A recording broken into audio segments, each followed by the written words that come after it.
Did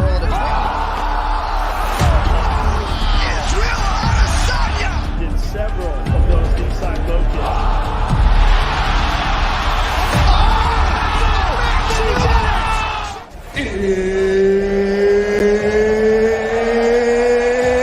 It's time!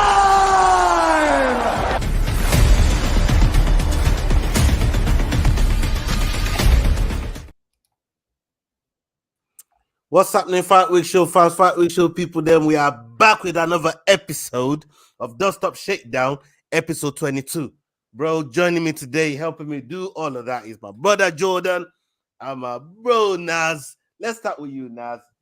How are you feeling, man? Good week for you? You've had a good week? Yeah, good week for me from fucking last Saturday to this Saturday to all the Saturdays, man. May the long continue and may UFC start earlier and earlier.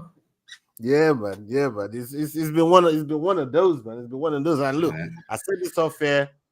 Not going to bring it up, but your club did your club did a thing, man. Your club did a thing. For once, it did a thing. You know what I mean? So that's all the credit your club's getting right now, man. You know what I mean? But let's go on to our other brother over here, man. My brother Mac D. How you doing, Mac D, man? You good? I'm good, bro. I'm good, mate. Yeah, I mean, long week at work and all the rest of it, but we're getting there. You know what I mean? It's almost the weekend. It's almost time for some fights, man. We're laughing. Ready for the weekend. That's what's up. That's what's up. We're ready for the weekend, man. Let me quickly fly through the chat real quick. Salute to everybody watching live now. All of you that's watching live, man. Big up to all of you, man. Big you up, know what I mean? Yeah, I see AFC always saying tap out the likes there. Good see Palace always doing the Lord's work. Salute to you, my bro Georgie. Fight with Showcase. Big up yourself, Leroy, man. Hope Canada's treating you good. Left Rwanda and then went to Canada in the winter. Who does that? You live a hot country and who does You that? messed up, boy. But yeah, hope Canada's treating you good, my bro. Caption saved. Salute to your Yabo son. Yes, Carl Rossi. Balls, my brother. Big up yourself, my bro. Salute to everybody in the house, man. Everybody that's watching on playback as well, man. Look, there's only one place to start. One big ass event happened last weekend, man. You know what I mean? We all witnessed it. We all saw it. We all said, no way this is happening. Well, apart from me, because I was rocking the shirt. I was rocking the shirt all day. I put my neck on the line for that, brother. You know what I mean? Jordan, let's come to you first. There we go. Francis Ngannou, Tyson Fury. Did you even think? Tell me your wildest. What mate, did you yeah, I mean, I said it in multiple fucking prediction shows and all the rest of it. I thought fucking Tyson Fury was going to run away with that after the first few rounds. And did he fuck? You know what I mean? Francis Ngannou came back and shook the fucking world. Dropped that man in the third, put it on him, stayed. He was like patient Ngannou was back. You know what I mean? It was fucking incredible, man. What a fight. I was not expecting any of that. I was at a wedding, as you boys know. Obviously, you done the watch along. Shout out to you boys fucking killing it. Shout out to Lee Gunner. You know what I mean? Jordan, fucking the two of you boys, like absolutely killed that watch along, man. It was sick. I was at a wedding. And I actually had the bride came up to me and she was like, "Is my fucking wedding boring you or something?" I was like, "Nah, man." For real? Yeah, man. No, but we're good friends, though. You know what I mean? She came up, it was all in jest. You know what I mean? It wasn't like a serious like, you taking the piss watching that at my fucking wedding. There was boys watching the rugby earlier in the day and everything. Like, so she was good, man. She gets it. She chose the wrong day for that wedding, bro. Nah, yeah, that's what I said. I said, well, you shouldn't have booked the fight on the baddest fight of the planet. You know what I mean? Like, fucking unbelievable. You should have had it in the corner of the room, man. I was, mate. It was on a table in the corner of the room, but yeah, I mean, it started gathering a crowd of people watching it. All your reactions must have been inside of you, like, oh, bro, I was designated driver in here. We couldn't even get a taxi to get there, so I was sitting drinking the fucking Coca-Cola as everybody else was getting on it. Oh, mate, honestly, but incredible performance. Nobody was expecting that. Not anybody can sit there and say I thought Ngannou was going to play that fight the way that he fucking did. You know what I mean? And he won. I don't give a fuck what anybody says. That man won on the night. Dropped him in the third. 100%. Played it cool. Like, boxing's so rigged, bro. And this is why I just don't like watching boxing most of the time. And I always stick to MMA. You know what I mean? You get like, oh, mate, I don't even want to get into it. Yeah, you know I mean, it's so corrupt. It is unbelievable. Like, Yeah. I mean, you nailed down a lot of points there, but let me come to Naz because Naz, you was watching the fight live with myself, Lee Gunner. Shout out to Lee Gunner. Shout out to everybody that joined us on the live as well, man. You look absolutely fucking murdered it staying with us. You know what I mean? Throughout the whole craziness that happened leading up to the fight as well. 1 hour and a half wait. But we digress from that. Let's move on. But the actual fight in itself, bro, when those two came off from their thrones and the whole outfit, I thought the outfit, the whole garment thing was actually cool. I thought all of that was brilliant. But they start in the ring, the first round, right? When you saw that feeling out process unfolding in front of us, well, I mean, we didn't think it was going to happen like this, but what was your whole take of literally Hollywood movie script playing out? I almost felt bad for not seeing it. Like, it's such an obvious script. Like, oh, here's the murderer, and this is how we're gonna circle around. Like, here's Tyson Fury has to win. Just stick to that point. Like, easy fight for him. But from then, you could create the Hollywood script. You could look at the telltale signs, the smashing of the glass, going out to Saudi super early. Mike Tyson, who Tyson's named after, being his so-called coach, like winning against the everybody who was anybody was there that night. Bro, in fact, but all these telltale signs add up. Like all of them add up. Like even going, I see Fury cheering for his brother, while God who's training like a workhorse in Saudi Arabia. You know what I'm saying? He trained that Cameroon sand for that Saudi sand, bro. He was ready. You know what I'm saying? Cain Velasquez versus Verdum ready. That man had been digging a couple of ton of sand before he got in that fucking ring light. Yeah, he was getting that oil money before he even flipping. He was there for time. Like, I'm telling you, like, all the telltale signs, there's probably more stuff from the African support, from the UFC champs themselves, the former champs, both of them, etc., etc. All these things, while knowing that Fury should win easily, should have led you to the idea that, if this is a Hollywood script and Fury can't lose, he will make it very interesting and very contentious. And he took it beyond even contentious. I see in the chat right now, the word robbery being thrown left, right, and center. It was robbery. It was boxed into his highest. And do you think Fury trained enough? The British judge. That was it. That was done. For me, it was done. When you got one Mexican guy like 96, 93 was like, what? Yeah, I mean, on that was we're going to come back to the scorecards, but I just wanted to get your, like a Hollywood movie. Bro, I can't believe it happened. For me, this is my thing on the whole. Bro, they said this guy fumbled the bag. Yeah. PFL picked him up and gave him all the conditions he was asking from UFC. Gave him all the conditions. They even made him ambassador, of African MMA. So he got that, right? Then they say, listen, there's one thing UFC they want to do for you. They don't want you to go and fight a boxer. They don't want to cross-promote. How about you go and do your thing? Yeah? Do your thing, come back to us, and then we'll do what we're doing over here. And if another one pops up, we'll let you go and do your thing. You know what I mean? For me, this was a big win for Francis. I was saying it. Forget the whole fight. The fact that he was even walking down that walkway all the way to the ring, he already won. He didn't even need to win the fight. He didn't need to win the fight. Quadruple win. Right? He already won. So getting in the ring and then doing what he did. And Diego is put in the most perfect way over here. I've got it on the screen right now. Francis drew the first blood. Got a knockdown. Got elbow in the face that a lot of boxers, and I mean professional boxers, have come out and said, mate, that was a heavy elbow too. The angle, the fucking angle he came down on was like, what? You thought it was an MMA fight. You thought it was Muay Thai boxing. Yeah. What was seen there? That was some Muay Thai. That was Fury was watching that KSI fight in the back before he walked into that ring, wasn't he? And he was like, this brother's onto something. I'm going to throw one of these and see what happens. You know what I mean? I couldn't believe what I was watching. And apparently that's all they spoke about in the back room.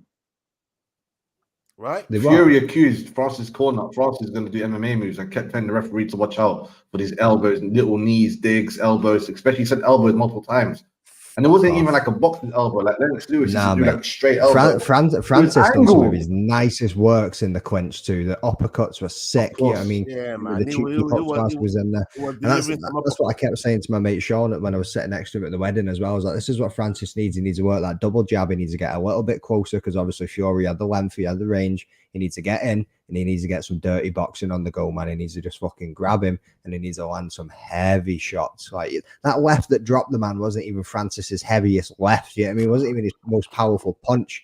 He clipped him, and you can see even Fury after it was like rubbing the side of his head. He was like, "Oh shit, like, man! This looks like a fucking." Did you see that image? Let me ask you this, Naz, because I know you love boxing as a sport. It's something that you know the technicalities of it as well. My first love, as well as you know, as much as others. But let me ask you this, bro. What did you make of Francis's homework to be able to stop somebody as good? I'm not even saying as good. It's like the world champion, undefeated, 34 fights. This is Tyson Fury we're talking about, bro. What did you make of his homework to actually come into the fight and deliver the performance that he did at such a level? Because I did not expect. I was saying go full Rosenstrike on him in the first round. And see that's what I was thinking too. Just walk forward and swing like an absolute beast, man. That was. But the way Francis came in, it was technical. When Tyson Fury was getting, he was successful in some of the jabs that he was finding. Francis switched stance and started blocking the lead hand that was, blocking. I couldn't believe how easy he would go southpaw. I'm like, I feel like MMA fighters are less programmed and just find it easier to go southpaw, switch in between, land a good punch via moving southpaw back to orthodox. And he incorporated that like to a high degree. He didn't even clinch. I think he done 2 tie-ups. The rest were all Fury. And he was like, oh, you want to clinch with me? Let me show you arm. And he just manhandled him and threw him around. Like, honestly, in hindsight, you're like, okay, he doesn't need to make weight at all. He could come in 170 pounds. Not even one bit of making weight is involved. Yeah, and his 3-minute rounds instead of 5 minutes. Dan Hardy said eloquently, those extra 2 minutes feel like all the time in the world. But when they're gone and you get that 1 minute break in a country that you've readjusted yourself, his family was all there. And I mean, like, getting visas ain't that, you know what I'm saying? Saudi, power, 14 visas, get on first class, every one of them. Like, the energy he got from his corner, his family, Nick Sick was there, Fury, and obviously the man that I rate beyond everyone is Dewey Cooper.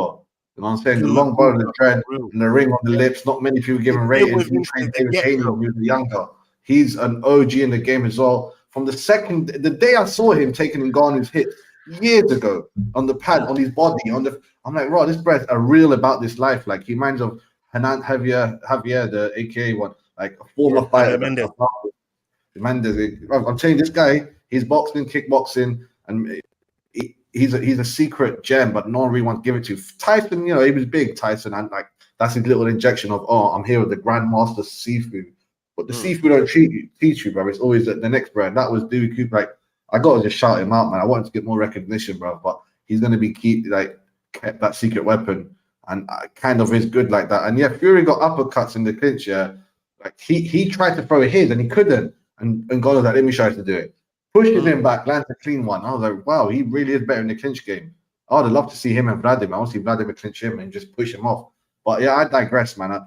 I can't believe this fight happened. He definitely needs a movie. He definitely needs a Netflix movie. Yeah, man, that'd be a fucking unbelievable movie. Who do you have playing? Who he's in Morocco, trying to struggle through Africa. I'm like, this guy's a don, bro. He went through Central Africa all the way. And today they're on Joe Rogan's show. What's his name? Kenny, not Florian. Tim Kennedy was like, oh, I traveled that region from Cameroon to Morocco to the in between Sub-Sahara. He's like, it's murderer's row, like. And you think the bigger you are, the better. No, the smaller you are, the better. The bigger guys, they get targeted, like they get slaved out, they get kidnapped. Even being homeless on the streets of Paris ain't back like 3 times, and he had to restart. 8 times. 8 times he got sent back to Sahara, Niger, Algeria, had to come back in. Bro, he has the maddest stories. Like that many times, bro. That's just madness, man. Like, he's never been hurt in his life. Like this guy's been hit by a car. Like, imagine you got hit by a car, like 35 miles, and he's like, and the car, he's telling the car, "You okay?" Like, he was so he's built, bro. And he's never been hurt. got the stamina. He should fight. He's fighting on the 23rd, apparently. Apparently, it's like 100%. He's fighting on the 23rd. He's trying to finalize it. The Saudis are like, you, Habibi, you fucked up our guy. Now we need a new main event. And he was like, I'll do it. And he's like, raw, like this guy, I can't believe this is happening, bro. This is movie. Crazy, man. Let me just. This one's for the belts if he fights, or for real contention if it's Wilder or AJ. I don't think AJ has a belt. I think he has like an intern or one of those silver belts, whatever crap they are. Well, it'll still be big bucks for him. Let me just shout out some of the people in the chat, man. Big up, man. Salute to Mama Flossie. Big up yourself, Mama Flossie. Thank you very much for joining us tonight. Wolfie, my boy. Big up yourself. Tayyib Hussein. Salam alaikum wa rahmatullahi wa barakatuh, my brother. Hope you're doing good. Big up everybody that's watching us live. Salute to all of you. Please tell us what would you like to see Francis fight next? I think Diego put in the chat earlier on. What's next? What's next for Francis Ngannou? Is he going back to MMA? Are you thinking, which boxer? All right, forget what's next. Which boxer should he fight next? And not next because he could still have an MMA fight in between. No, we don't. He's fighting before 2024, so he's going to fight a boxing match next, technically, because he's still. He is signed for a PFL fight in 2024. Jordan, please, take the lead on that question there. He is. I think he probably is going to end up going with another boxing match. I mean, they are putting him in, from what I've seen anyway, they're thinking about putting him in the top 10 ranked of the fucking heavyweight boxing of the world. I mean, incredible coming in your first fight and getting into the top 10, mate. That is insane. But yeah, like he is definitely signed for a PFL fight, an MMA fight. Apparently I've got plenty of men that'll stand up and want to jump in there because it's going to be for a bag. I mean, he's already secured $2 million, is it, for his opponent? Whoever it'll be in the PFL, it doesn't matter who the fuck it'll be. Someone's going to step up. Like this man got 600 grand in his last fight. Yeah, in his last fight, 600 grand. He's already secured $2 million for taxes. For his opponent. Never mind himself. He'll probably make fucking 8+. Yeah, I mean, he's like securing fucking 2 for somebody else. His stock just went fucking boom. But whoever he comes up against in the PFL is definitely getting an MMA fight next year because Dan Hardy was saying that he's trying to get on the undercard because he's coming back. He's got somebody that he wants to fight. This is going to be fucking sick. You know what I mean? But boxing, what is it going to be? Deontay Wilder, like you said, Anthony Joshua. You've seen everybody firing out these big names. Like Deontay Wilder versus Ngannou would be a fucking banger, bro. An absolute banger. The whole world will stop and watch that because these are two men. Somebody's got to go. Somebody's got to sleep, and we want to all see Ngannou get hurt. This guy was that's what I really appreciated about Ngannou in this fight as well. Is he never got tempted by the jab too much. He never got tempted by the feints. He fucking stood back. He waited. You know what I mean? Because that's all Fury was doing, was trying to drag him in, trying to pull him out of his pace, trying to overstep him, just so he could try and land a fucking hook or something. You know what I mean? He was trying to get him in there. And just to say, just to your point as well, Naz, we've seen Deontay Wilder get finished. Mm-hmm. No one's seen Francis get finished by anyone, bro. Chicken legs, bro. Chicken legs. Francis has the up, like you're supposed to be one body type, like or middle type. He's both. He's got the bigger lower body and the bigger upper body. It's like, wait, what? Yeah. You flip a genetic freak, bro. And unlike Romero, who's 6 foot, this guy's 6'6". Like it's like, bro, you really are a heavyweight. Jordan just mentioned something there that that gripped my point there. But let me ask you this, Nas. Everybody was worried about Francis's cardio, including me, because I was saying, boy, them muscles are going to need some oxygen. 10 rounds, 10 rounds. The muscles are. How did you think he coped with? Because at first I thought he was looking tired, but. Yeah. There was times where I thought, mate, I thought he's breathing through his mouth at times. I thought, is he getting a bit tired there? Is he starting to gasp? But I think he paced himself, man. I mean, it was that patient Ngannou that we've just like we've seen it twice now. But yeah, we've seen it twice now. Yeah, I mean, and it's just like Jesus Christ, like he's thinking about what he's doing. He's tactful with it. Yeah, I mean, he's not just rushing in and trying to do the Rosenstrike shit and trying to get him out there quickly. He played that very, very, very smart. Like he's a fucking intelligent dude. Like, bro, you can't big it up enough, can you? You honestly can't big it up enough, man. I can't lie to you, man. And Naz, I'm gonna again direct this to you. His fight IQ through that fight switching stances, listening to his corner, pacing his fucking cardio. Like this is a masterclass we ain't never seen from Francis Ngannou, because I've never credited him. And the Superman punch, bro, fucking coming in there, the Superman punch. What? I've never really credited him with like fight IQ like that. You know what I mean? I've always given him like power. Like this man. I was talking to Leroy earlier on. Like, boy, there's just some people, they get grappled on the ground and they just got the power to get. They don't even. Well, we've seen that against Ngannou too, though, didn't we? Yeah, I mean, mythical fighter grapple fucking Ngannou, mythical fighter patient Ngannou, and we got mythical fighter boxing Ngannou. It's just like, what's next? So what did his fight IQ, Naz? What did his fight IQ? What did that represent to you? And did you even think he could put all of that together in the way that he did, Naz? Honestly, I don't want to become all like, philosophical, but the fact that he was a bit of more of a clean slate than most fighters, even in MMA, he's still, decade behind what his experience should be, or at least 5 years. He started extremely late. Like, I feel like, he can learn things much faster than other people, and they all say it, from Teddy Atlas to Mike Tyson. Fury's always fat, bro. Yeah, Fury's. I mean, what's the lowest he's ever been? 255. Like, he wanted to be bigger. He's never not been bigger than his opponent. So he just calculates his opponent's weight and goes, all right, you're going to weigh this much. I'm going to weigh this much. It's like, what, 255? He weighs 256. He weighs 270. I weigh 275. Always does that. And I get it. But it didn't work. 5 pounds isn't enough. If anything, Ngannou didn't have to do any weight loss. I mean, surely that must have helped. That little bit more fat, that little bit more water in your system. Like, that all added up. But as I said, he's a clean slate. Even the wrestling, he learned the wrestling 8 months. He said all the things he's done against Ngannou. He said I learned within 8 months before that. I was like, raw, he really is like a sponge. Maybe it's more than his IQ. Maybe he's just so good at learning. Maybe he can do any sport, which everyone's saying he can. He could have been a basketball player at 6. He could have been a flipping NFL player. Like, he could have done any sport, bro, almost. Yeah, man. Honestly, it's crazy, man. It's great. It's absolutely insane. Watching that fight play out the way it did. I thought on the crossover thing that we've seen with the best in terms of, say, Conor versus Mayweather, and look at all the credit that Conor got being in there with Mayweather for 10 rounds, right? He got all that credit, and rightfully so. Francis should be getting all that credit as well. I thought he did fantastic. I thought it was absolutely magnificent, and he didn't lose any stock. Like Jordan. Not all, bro. Not all. Like Jordan said earlier on, and gained it straight up. Whatever's making money. Whatever's next for Francis is going to be making millions. Bro, the pay-per-view is going to be double because of the boxing fans are going to be in it, and the MMA fans are going to be in it. This one was a mix of them at the low end. Francis is moved from a 6-figure fighter to an 8-figure fighter, man. Jeez, 2 figures in one night. He's gone from 6 figures to 8 figures. Go figure. Like, yeah, for real, bro.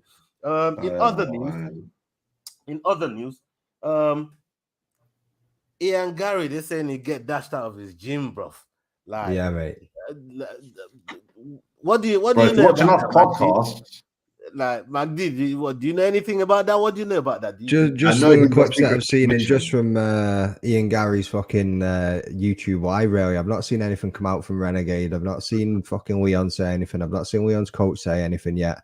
But I've obviously seen Ian Gary saying they were worried about him showing him up, basically. Yeah, I mean, they were worried about fucking. He could be a future contender. He might be giving it away. There were some insecurities in there. You know what I mean? And it was like, right, okay. But then at the same time, Ian Gary is a big cocky character. You know what I mean? Like, he's confident in his skills, and he's gonna big himself up like that. And he's not slating him. You know what I mean? He's a great fucking fighter. I like him. I like watching his fights. He's entertaining. He's coming through the ranks quickly. You know what I mean? And he's winning in the way that he's saying that he's going to go out there and win and all. But at the same time, is that really what happened? I don't know the full story. I don't know if Leon's coach or Leon has come out and said anything. I've not seen it. I don't know if you boys know anything. I don't think one article that came out, and they said this is the only. They said something like they definitely got this quote. I forgot what the word is. but it didn't suit the team's culture. And then I was like, bro, you could unravel that so many ways.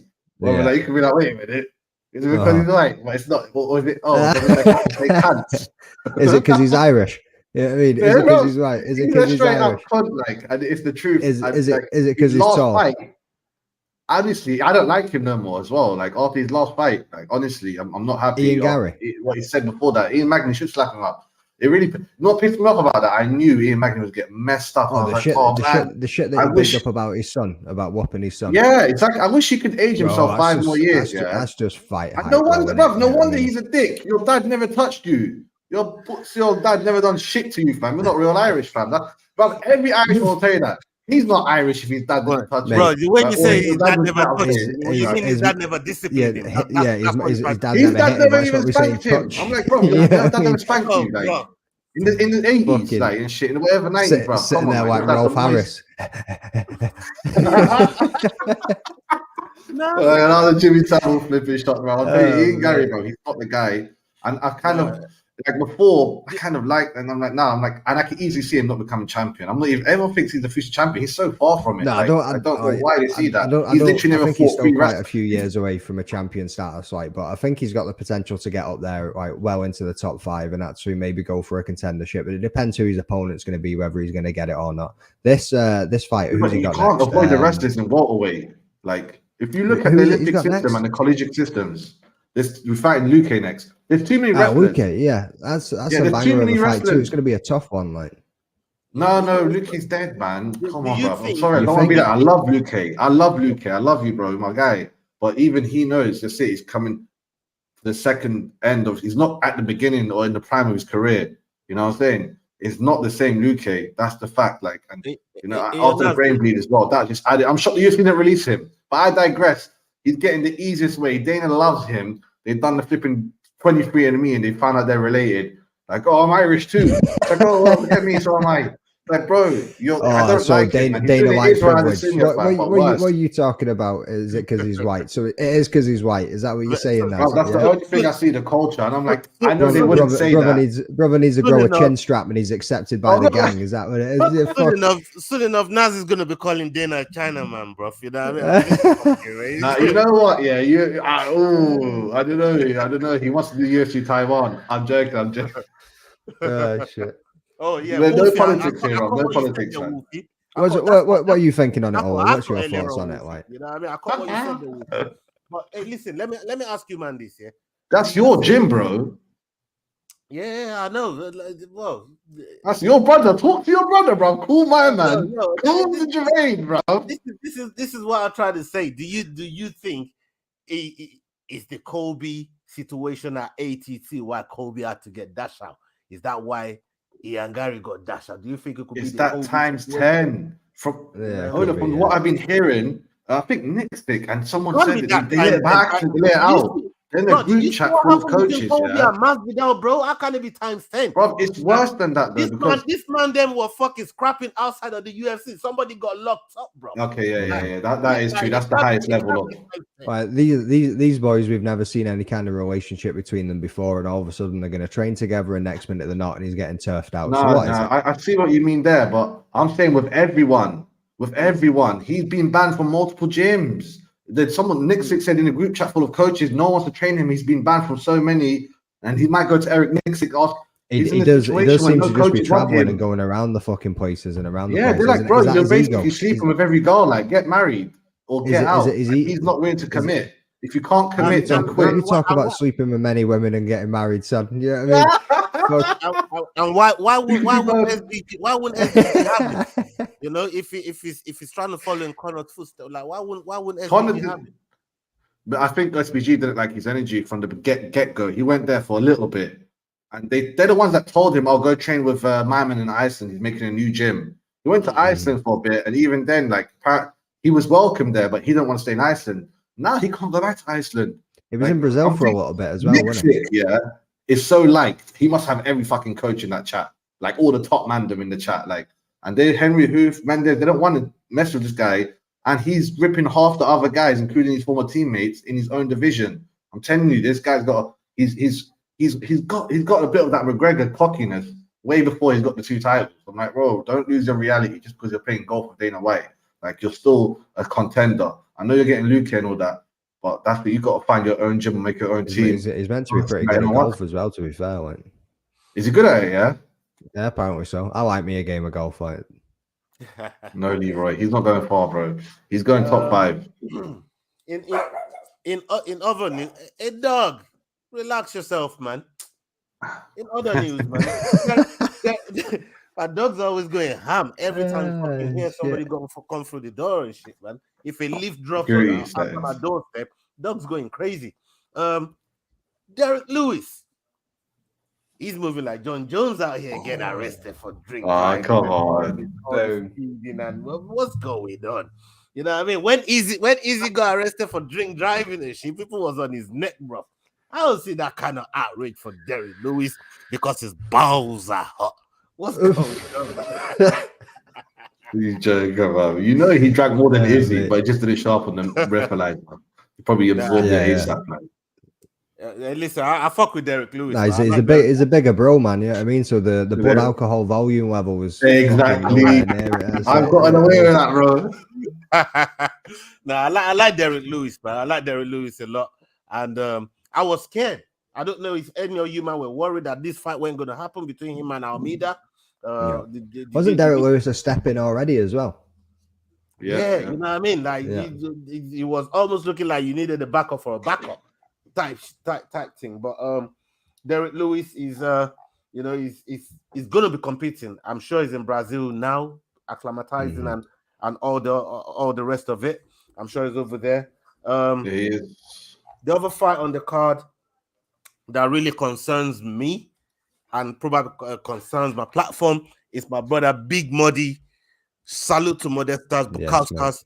Is going to be over there. The Baltic Gladiator is going to be over there again. This is going to be the 3rd fight that is going into enemy territory, bro. Going into enemy territory again, and he's fighting somebody like Vitor Petrino, man. Let me continue. I want to see a quick turnaround, like, and get him back onto the London card in March. Yeah, man. Let me bro, they don't do him nice like that, though, man. It seems like he needs to get this one decisively if he wants a London card. Hold off now. Yeah. Right. What chance and what do you expect? Because he's coming into this fight as an underdog, right? What chance do you give Modestas, and on top of that, what do you expect from him in this fight? Honestly, I am a bit worried about his chances. And I feel like he tried to go to schoolage mode last fight because that's what he done in his first fight. Took someone to school, as Fury said to Ngannou beforehand. If you know anything about Ngannou's life, you know school was the sensitive subject, like, you know. But anyway, digress. He's schooling brothers out here. The last one, it was stuck in that mode. And because of that, he had the cleaner work. And that's why, he got the decision on our card as well as the judges there, thankfully.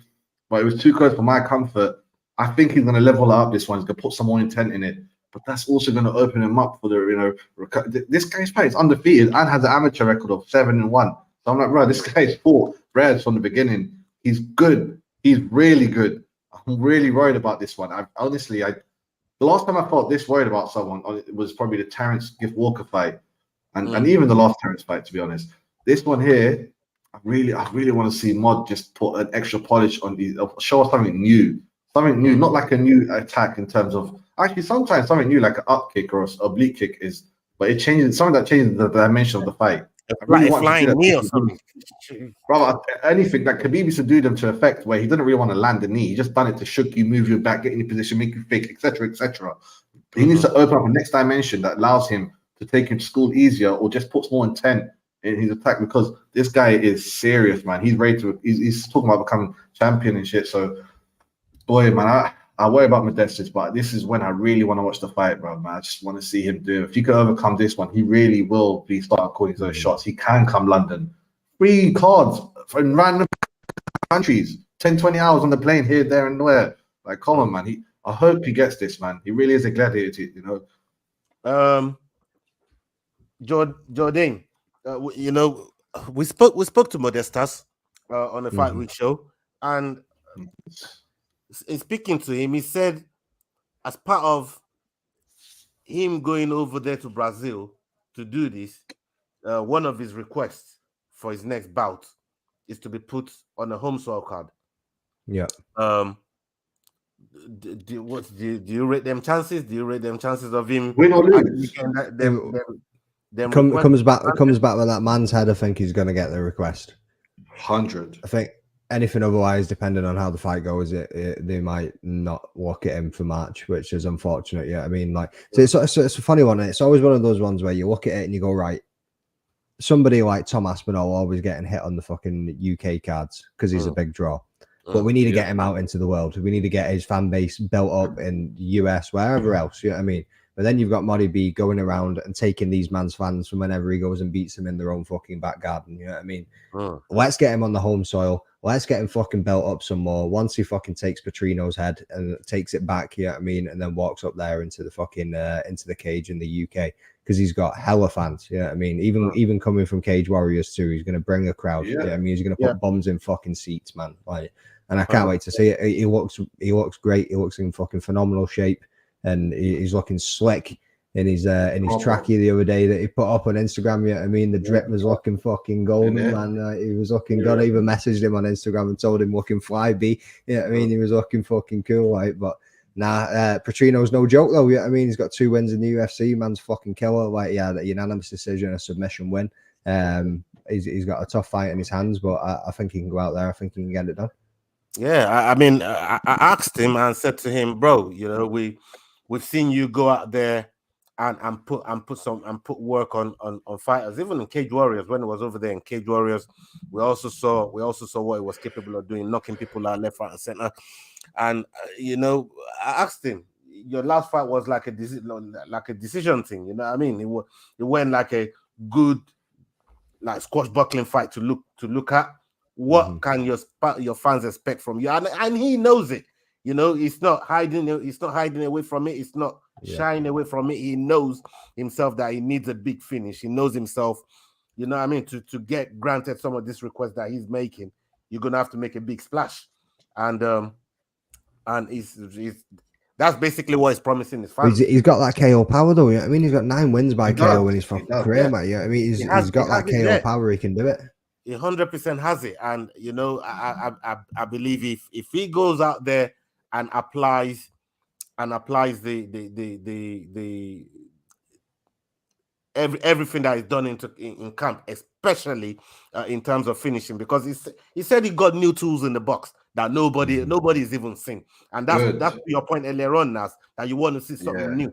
You know what I mean? He's got new tools in the box that he's not really shown people, and he wants a chance to put that on display over there in Brazil this weekend. And you know, he's headlining the prelims, and people, go and check that out. Make sure you're watching this week's card, and it's gonna be a bam burner, man.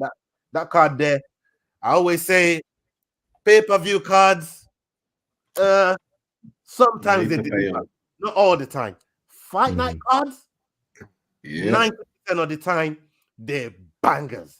Yeah, one of them motherfuckers creeps up on you. The thing is, right, it's in Brazil. You never get a boring fight with a Brazilian, really, do you? I mean, every single one of them, man, are fucking absolute killers when they're coming out. And I think every single fucking fight on this card has got a Brazilian in it. I think maybe 1 or 2 of them have got Brazilian v Brazilian. But every single one of them has got a Brazilian fighting on it. It's going to be fucking sick, like. Yeah, man, bro. It's just one of those cards that you're looking forward to, and you're expecting something big, as you always do on this fight. And they're all meant to win as well. It kind of gets me. Like they're saying, oh, he's meant to beat Modestus in front of the Brazilians. The only one that I think the UFC hierarchies are. I mean, don't get me wrong. We got Renat Fakhretdinov in there. That's it. Yeah, Fakhretdinov. That's it, though. That's the only guy. They do this every card, Jordan. They make it so that the hometown wins, but then they go, oh no, not this fight. This fight here is not for the hometown. Yeah, they always do that. They make one fight difficult. So you know they're getting a cheeky acca of every Brazilian on the fucking thing, like. You got to do those, man. You got to do that one on the bag, and then you got to do that acca with one Brazilian to lose. Then you got to do one acca with 2 Brazilians to lose, and that's it. Like, you just hope. Boom. And big up here to there as well. Last one on the docket. that I wanted to talk. I wanted to. Let's just hit that main event real quick too, though. Right, just before we brush over that one. My right? brother obviously we've Almeida. got Almeida versus Lewis, mate. Almeida is a fucking scary looking man. 18 fights, 18 finishes. Yeah, I mean, Derek Lewis, obviously. Former welterweight. Yeah, coming off his flying knee, like, and that win that he had against Delima was absolutely incredible. But Apparently, at the same Delima's time, not eating. really? Have you heard this? His teeth have all been knocked out of shape, and he's got to wear some special braces for months. Oh shit! No, never knew that. Yeah. Never seen that at all. But before that, yeah, I mean, we had Derek on a bit of a skid, so yeah, man. It's Almeida all day, innit? Yeah, I mean, that main card is actually really good. They got Ismail Bonfim fighting Vince Pichel. Yeah, man. Rodolfo Vieira against Bros. Chao Borrallo against Abus Magomedov. Chao Borrallo. Fucking Dante Mays. Nascimento against Maiz. Bonfim Gabriel Bonfim against Nicolas Dalby. This card is fucking fire, man. Dalby's my guy, he's the first guy. It's a fire card, bro. You know what I mean? This card here, if you know what you're watching and you're a proper MMA fan, man, you know this card is banging. This card is banging. Like I said, one question that I'm going to ask before we get out of here. A shout out to everybody that stayed with us so far. Big up to all of you. Everybody that's watching on live, everybody that's watching on playback. Big up to all of you. Tyson Fury and Usyk fight. The date has been moved. I heard the date has been moved to February 26th or some shit like that. This man took the fight. This brother took the fight, disrespecting Francis Ngannou 6 weeks to the day of the fight they just had. 6 weeks after that, even DC came out and said, bro, Tyson, man, you're fucking disrespectful, bro. You know what I mean? Now, do we see what was DC right in calling out Francis Ngannou? Yeah. I mean, calling out Tyson Fury, saying it was disrespectful. Was DC right? Jordan, let's go with you first. DC's always right, mate. You're not learned that by now. Yeah, I mean, DC's never wrong, bro. Never wrong. The bag is his line. Yeah, like fuck. I don't know. I've not seen much on it, if I'm honest with you. DC's fucking DC. He comes out with shit all the fucking time. Like, he's the most fucking biased bollocks commentator on the fucking roster all the time. Like, hats off to his career. He don't hide it, does it? Oh, mate. Like, honestly, I see when he comes on, and I'm just like, oh, shut up, DC. Like, he comes out with some absolute bollocks sometimes, doesn't he? Some dribble, mate. And I'm just like, whatever, man. Say what you want. Say what you want. Like, you got picked up by Hamzat like a fucking ice cream cone. I can't believe that he done that. Let's That's why he sprained his fucking hand. Let's not do the Hamzat thing, man. Let's not. Yeah, I knew you were gonna say that. I knew you were gonna say that. Zhang Weili picked up Francis Ngannou. What we saying about? Yeah, true that. Yeah, I mean, let's not do. But yeah, DC can suck D's nuts, mate. I'm not asked what he's got to say. I swear to God, I'll take everything he says. I met him. He was in the taxi. I'm like, DC, D's nuts. DC, these nuts. One day you're gonna meet him in a Five Guys in London card, and he's. I'll get my picture with him. I'll get my picture with him. Don't you worry about what's happening. He's a two-way champion, legend. And then when I'm walking away, I'm like, you shit on the mic, and fucking run because you know he ain't catching you, like. But fuck. Leroy's the me here, like, nah, man. This is one of the best. Leroy, you're just a fucking devil's advocate, bro. You'll just say the opposite of anybody else. Yeah, I mean, done it before with Naz. Yeah. Ian Gary's a dickhead, but I hope he wins everything. Yeah, I mean, what about you, Naz? Was DC right in what he said about Tyson disrespecting Francis Ngannou? What's your take on it? Was DC right? Again, DC shouldn't be commenting. He should be hiding, but he leaned into it. Obviously, he wants the views and recognition, bro. Like, and he even said something to Ngannou. Something brother, and then Ngannou's like, "Oh, we're brothers now." Oh, but yeah, Ngannou pulled out the receipts, didn't he? Ngannou pulled out the receipts from 2021. Ngannou's been coming since this fight was done. Ngannou's been sending for everybody, bro. He's sending. Ngannou said to him back in the thing, "What part of Africa he's getting some fucking heat in it." Yeah, I mean, I was laughing. I was like, "DC can't answer that. He can't. He ain't got the answers." But he thinks he does, just for the views and clicks and contents, bro. Ngannou's got that fuck you money nowadays, man. He can say, especially this next fight coming up. Yeah, he's got what you call the fuck you money, man. You know what I mean? That's how Ngannou's moving now, man. So big up to everybody that's joined us right now. We've done 45 minutes on this topic, and people, come check us out tomorrow. We're going to be doing the prediction show tomorrow. So come check us out on that. I don't know if Jordan is going to want to fly in and put down the score. He got a little score last week. He got a little score, you know what I mean? He got the ball rolling and thing. But yeah, if you want to join in, the space is always there for you, MacD. But yeah, come join us tomorrow for the prediction show on the upcoming card. And keep an eye out for some of the interviews that we got coming up on the 11th. We got that pay-per-view coming up for the Yuri Prohaska and Alex Pereira fight, Tomas Pinot, and the Pavlovich fight. We're going to be doing a watch along for that. We got a couple fighters lined up. The one that I'm really praying on, I'm praying to the fight gods that my boy Big Joff is going to be available for that one. If he doesn't travel, I would like him to be on the show with us and give us some insights, especially on some of the things. What are you saying? You're doing one this weekend or what now? No. I wouldn't be doing anything. Not rolling this weekend. No. I think Naz was talking about it, but we'll figure it out. Yeah, if you're really on it, I might roll it, or I can test out that one Twitch other that guy I was talking about. Yeah, man. So you take that for a test drive, see where it goes. Yeah, man. Come because I know Simon wants to join Wolfgang in the chat, or we just us three maybe like so. Yeah, man. Yeah, maybe. Big up Caitlin in the house. Caitlin Bigfoot in the house. Salute to you, Caitlin, man. Salute to you.